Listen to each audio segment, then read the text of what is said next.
জানাজার নামাজে আজান নাই, জানাজার নামাজে ইকামত নাই।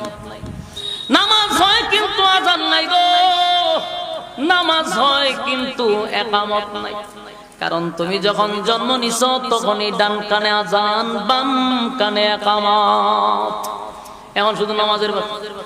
এই জন্য এতটুক সময়, কোন সময়ের ভিতরে মালাকুল মউত আজরাইল চলে আসে, তোমার নামাজ রেডি।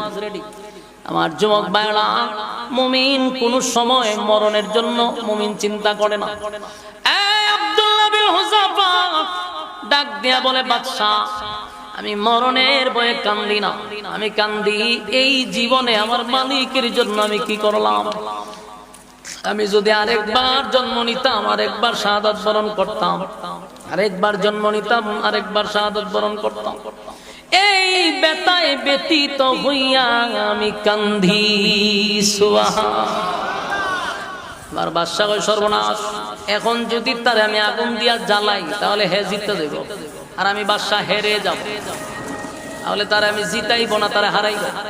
বাদশা তারা মৃত্যুদণ্ড দেয় না, আগুনে পোড়ায় না, ছেড়ে দিব। কিন্তু শর্ত আছে, আমি ছেড়ে দিতে রাজি, তুমি আমার কপালে একটা চুমা দিবা, আমি তোমার ছেড়ে দিব। মানে একটা উসিলা তো ঠিক হইয়া ছাড়বো, কারণ কোনোটা তো মানে না। মোর বাল্লাইটা প্রশ্ন, কিন্তু কোনো শর্ত মানতে রাজি না মুসলমান। শেষ হয়ে আমার কপালে একটা চুমা দাঁড়ালাম, ছেড়ে দিলাম। আব্দুল্লাহ বিন হুযাফা চিন্তা করলো, আমার একটা কপালের চুমা যদি আমার নবীর এতগুলা সাহাবীর জীবন বেঁচে যায়, তাহলে একটা চুমা দিলে সমস্যা কি? যদিও সে কাফের, তাই বেঈমানের কপালে একটা চুমু দিছে যেন নবীর সাহাবীগুলা বেঁচে যায়। আমার যুবক ভাইয়েরা, কিন্তু ঈমান দেয় নাই।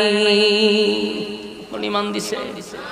আমার যুবক ভাইয়েরা, ঈমানের এত পাওয়ার ছিল, এত পাওয়ার। আল্লাহ এই জন্যই বলেন, আমিনু কামা আমানান নাস, ঈমান আনো ওই মানুষদের মতো যারা ঈমানের পরীক্ষায় উত্তীর্ণ হইছে।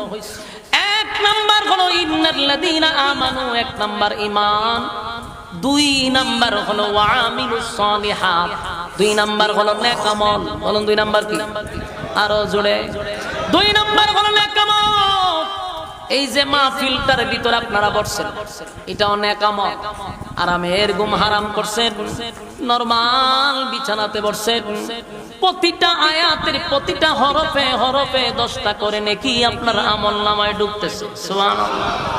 এই নেক আমল, নেক আমল, নেক আমল, নেক আমল, নেক আমল। এই একটা নেকির জন্য হাসরের মাঠে আপনাকে, আপনার মা আপনাকে একটা নেকি দিয়া সাহায্য করবে না, আপনার বাবা